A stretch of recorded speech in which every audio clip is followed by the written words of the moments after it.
রোশনাইয়ের কথা শুনে চমকে গেল আরণ্যক। সম্পূর্ণ জানতে ভিডিওটিতে একটি লাইক করে প্রথম থেকেই দেখতে থাকো। গল্পের শুরুতেই দেখা যায় সুরঙ্গমা রাজেশের সাথে মিলে প্ল্যান করতে থাকে কি করে রোশনাইকে রাজেশের সাথেই বিয়ে দেওয়া যায়। কিন্তু আরণ্যক তো চেয়েছিল একটা ভালো ছেলের সাথে রোশনাইয়ের বিয়ের ব্যবস্থা করতে। সুরঙ্গমা তখন রাজেশ ভাইকে বলে, আরণ্যককে আমি কথা দিয়েছি যে আমি রোশনাইয়ের বিয়ে একটা ভালো ছেলের সাথেই দেব। তাই বলছি আমাদেরকে একটা ভালো প্ল্যান করতে হবে, যেই প্ল্যান অনুযায়ী কাজ হবে।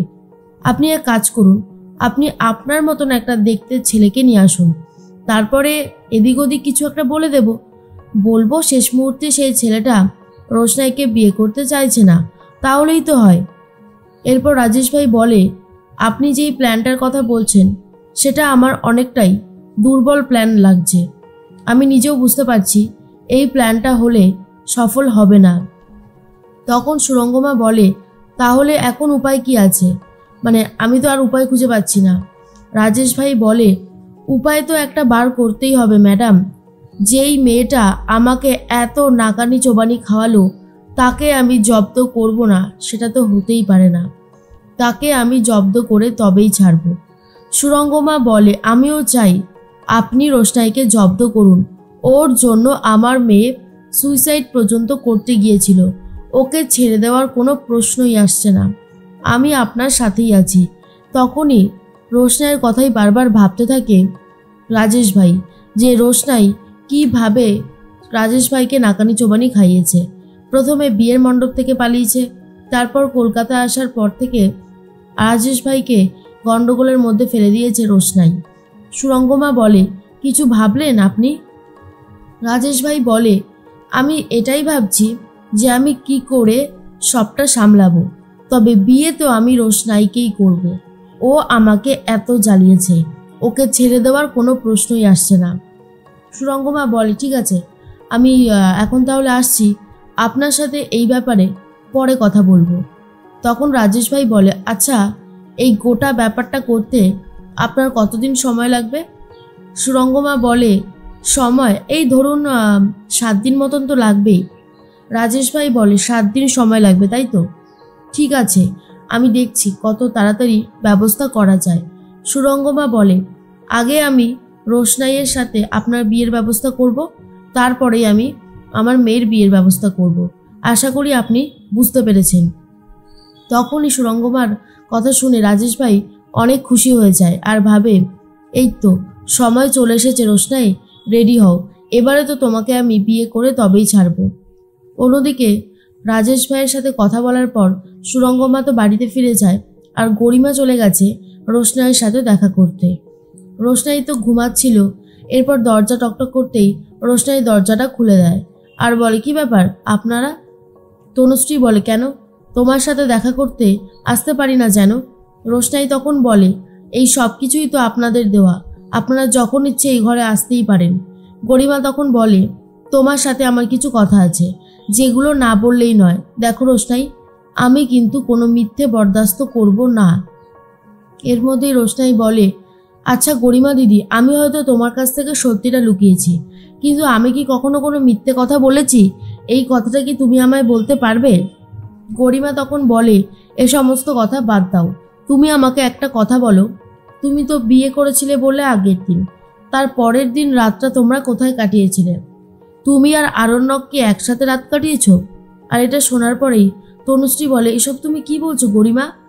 জাহ্নবী বলে, মেজো কাকি ভুল কিছু তো বলেনি, আসলে ও তো আমাদের বাদশাকে বিয়ে করবে, বিয়ে করার আগে সমস্ত সত্যিগুলো তো জেনে নেবে। এমনি বাদশা যা মিথ্যে বলেছে গরিমাকে, গরিমার জায়গায় অন্য কোনো মেয়ে থাকলে এটা নিয়ে আরো অনেক বেশি রিয়াক্ট করতো। কি হলো রোশনাই, তুমি চুপ করে আছো কেন? উত্তরটা দাও। রোশনাই তখন বলে, আমি একটা জিনিস কিছুতেই বুঝতে পারছি না, আপনারা আমার কাছে কেন জিজ্ঞেস করছেন? কেন স্যারজির কাছে জিজ্ঞেস করছেন না? গরিমা দিদি, তুমি তো স্যারজির কাছে জিজ্ঞেস করতে পারো। গরিমা তখন বলে, জিজ্ঞেস যখন তোমাকে করেছি, উত্তরটা তোমাকেই দিতে হবে। এবার ঝটপট বলে ফেলো তো, কি চাইছো তুমি? তুমি কি আমার আর আরণ্যকের সম্পর্কটা ভাঙতে চাইছো? উত্তর দিচ্ছ না কেন? আমার কিন্তু উত্তরটা জানাটা খুবই দরকার। তখনই রোশনাই মনে মনে ভাবে আর কত অত্যাচার যে আমাকে সহ্য করতে হবে তার কোনো ঠিক নেই। রোশনাই বলে, যেদিন আমরা বিয়ে করেছিলাম সেদিন রাতে আমরা গাড়ি নিয়ে ট্রাভেল করছিলাম। ঠিক সেই মুহূর্তেই রাজেশ ভাই পুরো ফোর্স নিয়ে সমস্ত গাড়ি চেকিং করছিল, আর তারপরেই আমরা সেখান থেকে পালিয়ে যাই। কিন্তু স্টেশনে এসে জানতে পারি ট্রেনটা চলে গেছে। তাই স্যারজি বলেছিল একটা রেস্টুরেন্টে গিয়ে অন্তত একটু খাবার খেতে। এইসব করতে করতেই অনেকটা সময় কেটে যায়। তারপরে আমি ঠিক করি যে আমি স্যারজির সাথে যাব না, কিন্তু স্যারজি আমাকে জোর করতে থাকে।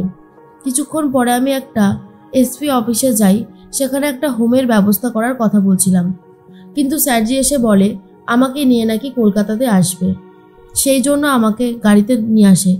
আর তারপরে আমি সমস্ত শাখা সিঁদুর ধুয়ে মুছে সাফ করে ফেলি, কিন্তু এর থেকে বেশি কিছু আর হয়নি। তখনই গরিমা বলে, তুমি সত্যি বলছো তো?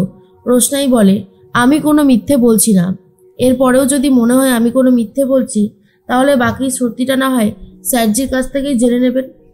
মনে মনে রোশনাই ভাবে, আমি আর কোনোভাবেই স্যারজিকে বিপদে ফেলতে পারবো না।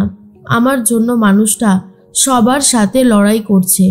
গরিমা তখন বলে, তুমি তো খুব ভালো মতনই জানতে আমার সাথে আরণ্যকের বিয়ে ঠিক হচ্ছে, তাহলে তুমি কেন বলো তো এই জিনিসটা করলে? একবারও আমার অনুমতি নিয়েছিলে? রোশনাই বলে, আমি বারবার করেই স্যারজিকে বলেছিলাম আমি এখানে ফিরতে চাই না, কিন্তু স্যারজি আমার কোনো কথাই শোনেনি। সেটাও কি আমার দোষ হয়ে গেল গরিমা দিদি? গরিমা তখন বলে, আমার না এ বিষয়ে আর কিচ্ছু বলার নেই, সমস্ত হিসাব গুলিয়ে যাচ্ছে।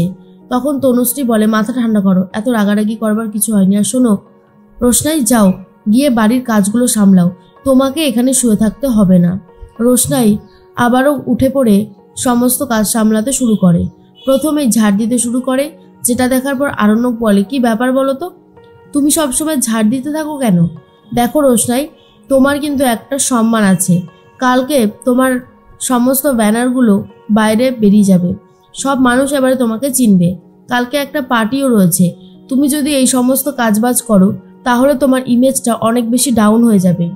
তখন রোশনাই বলে, আমি তো পার্টিতে যাওয়ার কথা একবারও বলিনি, তাহলে এই কথাটা কেন আসছে? আরণ্যক তখন বলে, এই কথাটা কেন আসছে মানে? তুমি জানো না প্রত্যেকটা জিনিস লঞ্চ হবার আগে তার একটা পার্টি থাকে, তোমাকে সেই পার্টি অ্যাটেন্ড করতেই হবে। সেখানে আরও অনেক গণ্যমান্য ব্যক্তিরা আসবে, যাদের থেকে তুমি আরও অনেক অফার পেতে পারো। দেখো, আমি তোমার কেরিয়ারটাকে ভালো করার চেষ্টা করছি, আর তুমি সমানে এই সমস্ত কিছু করে যাচ্ছ। বদলাও রোশনাই, নিজেকে বদলাও। কিন্তু রোশনাই বারবার বলে, আমার এসব কিচ্ছু দরকার নেই, আমি এসব চাই না। শুনেই রোশনাইয়ের কথা শুনেই আরণ্যক পুরোই অবাক হয়।